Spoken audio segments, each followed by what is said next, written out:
messe extraordinaire. On est le 7 août 2016. Les gens sont en vacances et il y avait au moins 300 personnes minimum ici. Énormément de ferveur. Des gens diversifiés, des gens de toute, je pense, sensibilité chrétienne ou pas chrétienne. Moi j'étais venue avec un message des musulmans du 15e. J'étais venue avec un message des musulmans du 15e qui soutiennent le valeureux combat des gens qui s'opposent à la destruction de l'église Sainte-Rita.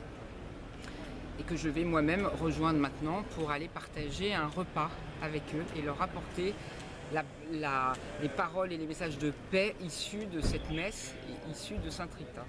Voilà. On a pu voir que ici il y avait des médias mainstream comme RTL et compagnie. Qu'est-ce qu'ils pensent de votre présence ici? Ah, j'en sais rien du tout. À mon avis, ils n'en pensent pas grand-chose. Ou plutôt, ils ne veulent pas en parler parce que pour l'instant, il n'y a eu quasiment aucun retour de ma présence lors de l'expulsion et sans doute pas de la messe. Là. Je ne sais pas, on verra bien, mais c'est pas très grave.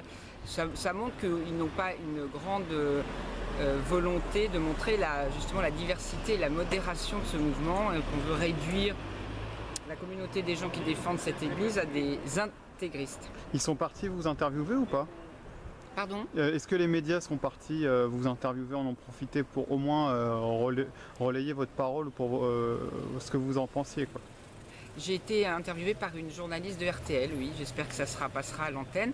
J'en ai profité pour présenter le couple, enfin la famille, les zadistes, mais des zadistes de Dieu, des zadistes de Jésus. Est-ce que vous pouvez nous expliquer ce que c'est les zadistes de Dieu? Ce sont les jeunes qui ont ouvert l'église au mois d'octobre 2015 oui. pour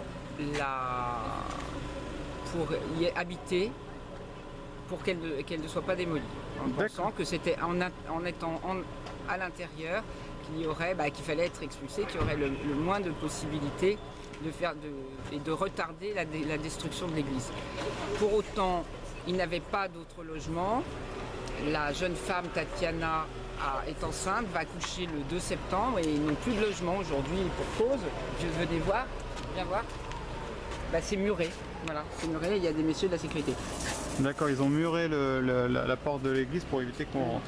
Qu'on rentre, oui c'est ça avait été démuré une fois. Voilà. Mais alors on me dira à nouveau, c'est normal, elle est vendue. Non, elle n'est pas encore vendue. Non, il n'y a pas d'intégriste dedans. Oui, il y a un projet de spéculation, mais oui, il y a aussi beaucoup d'élus qui défendent la préservation d'un lieu de culte en dehors de toute architecture patrimoniale, mais parce que c'est un lieu de culte. Il y a ce qu'on appelle le sensum fidei, c'est-à-dire, on l'a vu, des fidèles, une communauté qui a besoin de son lieu de culte, sinon ils prieront dans la rue. On ne va pas rentrer dans les bagarres et les polémiques sur les prières de rue.